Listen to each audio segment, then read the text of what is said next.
If you see the could not sign in or try again later error in CapCut on your PC, don't worry. You can fix this problem by following this simple step. First, open any web browser on your computer and download a trusted VPN application.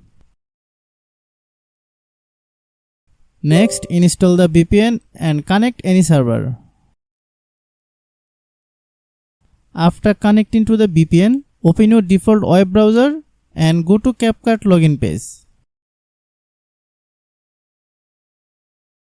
Sign in with your CapCut account.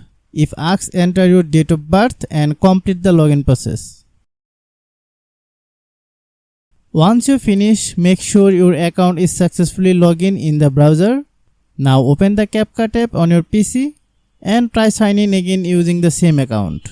Because you are connected to a VPN, the login process may take a little longer than usual. Please wait patiently until they finish loading. If everything goes well, your CapCut account should sign in successfully.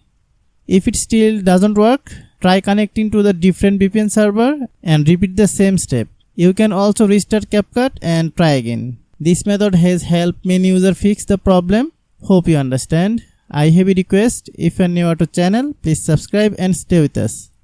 Thanks for watching.